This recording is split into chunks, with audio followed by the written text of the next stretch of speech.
Hello guys and welcome back to my channel. आज हम इस वीडियो में हमारा यूनिट 4 पढ़ेंगे पर्सनल सेलिंग का, जिसका नाम है पर्सनल सेलिंग प्रोसेस।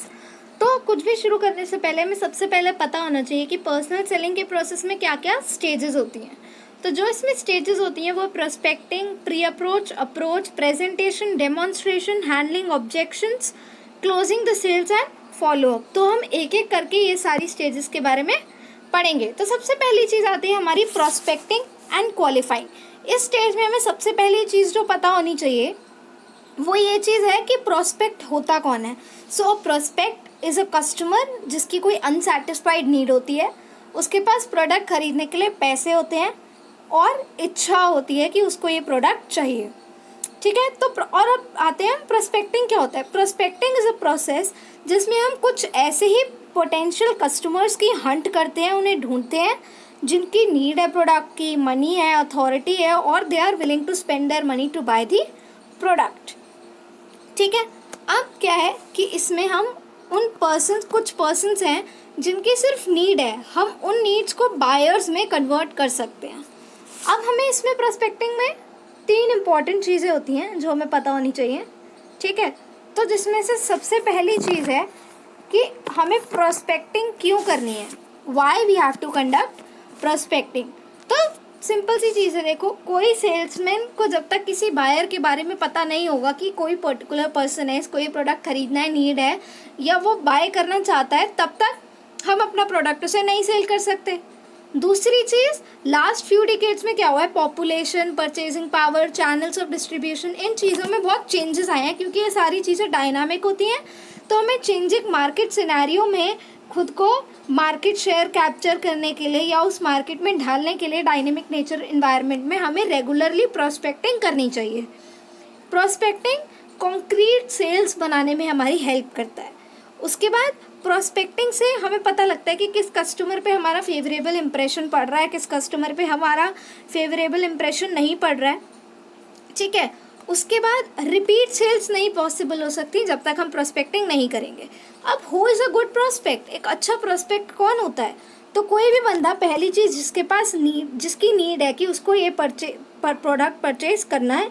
दूसरा, उसके पास एबिलिटी है पे करने की, यानी उसके पास रिक्वायर्ड अमाउंट ऑफ मनी है जो भी प्रोडक्ट परचेज करने के लिए चाहिए।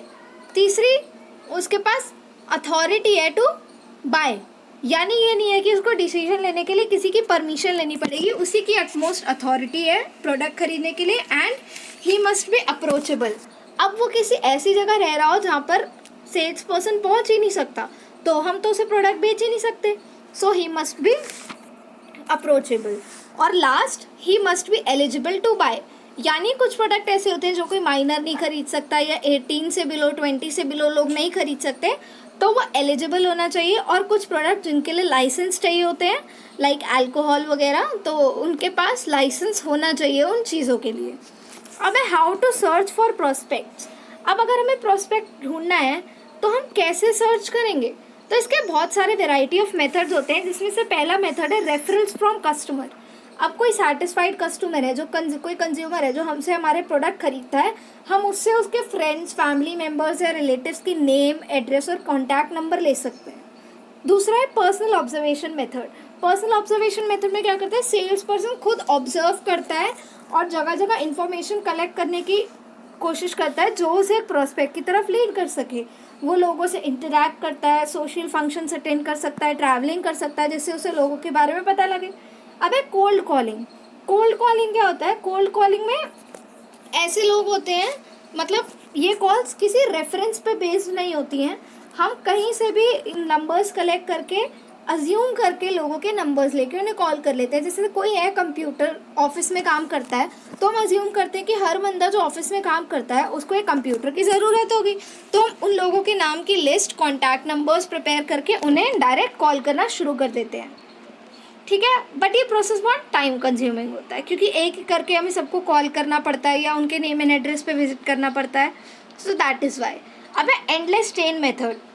एंडलेस चेन मेथड क्या होता है? अब मैं एक पर्सन को इंटरव्यू कर रही हूँ या कोई कस्टमर है जिसने मुझसे मेरा प्रोडक्ट खरीदा है, मैं उससे 2 से 3 फ्रेंड्स के नाम ले लूँगी।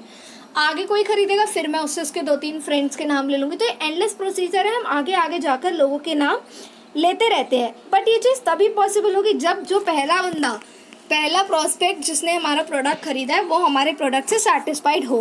बेसिकली ये मेथड हम यूज़ करते हैं इंश्योरेंस, इन्वेस्टमेंट, एजुकेशनल कोर्सेज जैसी चीज़ों में। अब है centre of influence method. Centre of influence method क्या है? एक मॉडिफिकेशन है चेन मेथड का, यानी उसका ही थोड़ा सा आगे मतलब बढ़ाया हुआ वर्जन है। इसमें क्या करते हैं हम कि कुछ ऐसे लोगों को इन्फॉर्मेशन देते हैं जिनका और लोगों के पे इन्फ्लुएंस पड़े, यानी प्रभाव पड़े, जैसे TV stars, journalist, teachers, bankers. आपने देखा होगा अगर कोई सेलिब्रिटी एक पर्टिकुलर प्रोडक्ट का ऐड करता है तो हम सोचते हैं वाह ये प्रोडक्ट बहुत अच्छा है, तो हम उसके ऐड से या उसके कुछ कहने से इन्फ्लुएंस हो जाते हैं। तो ये है सेंटर ऑफ इन्फ्लुएंस मेथड। अब है direct male and telephone. Direct male and telephone में क्या होता है, हम कोई भी मतलब मेल और टेलीफोन की एक लिस्ट मेंटेन करके रखते हैं और सबको मेल और कॉल्स रेगुलर बेसिस पर भेजते रहते हैं जब भी कोई प्रोडक्ट आया है या प्रोडक्ट की डिटेल्स, उसका रेंज, और साथ में उसे एक रिप्लाई कार्ड भी देते हैं कि आप अपना यहाँ पर रिस्पॉन्स करके हमें बता सकते हैं कि आपको कोई प्रोडक्ट पसंद है या कुछ। अब है leads from junior sales force.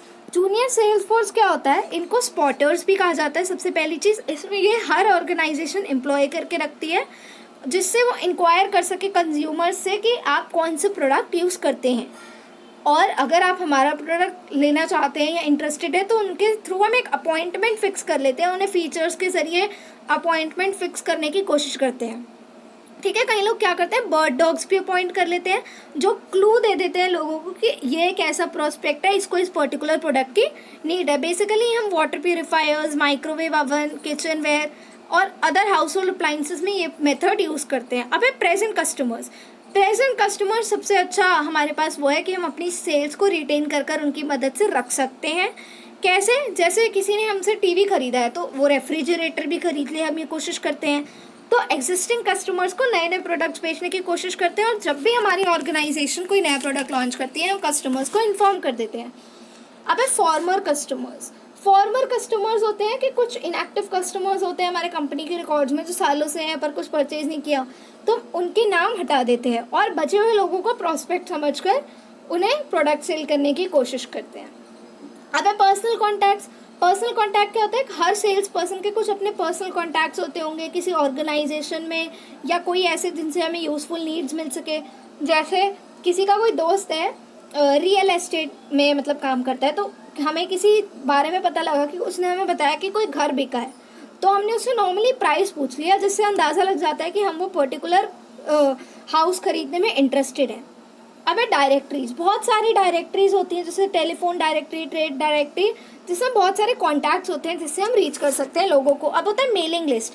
Mailing list ज़्यादा एक्यूरेट, सिलेक्टिव माना जाता है डायरेक्टरीज से। इसमें भी हम मेल एडवर्टाइजिंग करते हैं और पर्टिकुलर लिस्ट होती है हमारे पास, उसमें हम लोगों को मेल सेंड कर देते हैं। स्पॉटर्स, वही मैंने आपको बताया था, इसमें बर्ड डॉग्स अपॉइंट करते हैं लोग, और सेल्स ट्रेनिंग्स को स्पॉटर्स कहा जाता है जो अपॉइंटमेंट लोगों से लेने की कोशिश करते हैं। जस्ट दैट एक अलग हेडिंग से सेम पॉइंट दिया गया है। अब है प्रोस्पेक्टिंग सर्विसेज। अब बहुत सारी प्रोस्पेक्टिंग सर्विसेज से भी हमें किसी भी प्रोस्पेक्ट के बारे में इंफॉर्मेशन मिल सकती है। एडवर्टाइजिंग क्या करता है? लोगों की इंक्वायरीज को अट्रैक्ट करता है और हम रीडर कार्ड्स दे देते हैं मैगजीन्स में जिससे लोग हमें कांटेक्ट कर सकें या रीच कर सकें। अब ट्रेड शोज़ एंड एग्जीबिशन, बहुत सारे शोज़ और एग्जीबिशंस हम कंडक्ट करवाते हैं जिससे हमें लोगों की हमें पता लग सके कि कौन से लोग किस चीज़ में इंटरेस्टेड हैं, कौन से लोग किस तरीके का प्रोडक्ट देख रहे हैं। इसकी मदद से भी हम अपनी सेल्स बढ़ा सकते हैं। और कुछ अदर सोर्सेज भी होते हैं जैसे रिटेलर्स हमें प्रोवाइड कर देते हैं इन्फॉर्मेशन, या कंपनी के सर्विस डिपार्टमेंट के पास कुछ लीड होती है। क्वालिफाइंग प्रोस्पेक्ट में हम देखते हैं कि जो भी प्रोस्पेक्ट हमने सेलेक्ट करें क्या वो प्रोडक्ट खरीदेंगे, तो ये हम एक मैन अप्रोच के थ्रू देखते हैं जिसको कहते हैं मनी अथॉरिटी नीड। हम देखते हैं क्या हमारे प्रोस्पेक्ट के पास पैसा है, अथॉरिटी है, और क्या वो प्रोडक्ट खरीदना चाहता है, क्योंकि नहीं, जब उसकी नीड ही नहीं है तो उसे कॉल करके परेशान करना या अपना टाइम वेस्ट करना इज़ ऑफ नो यूज़। तो अगर आपको मेरी वीडियो थोड़ी सी भी यूजफुल लगे हो, so don't forget to like, share and subscribe, and for regular updates don't forget to press the bell icon.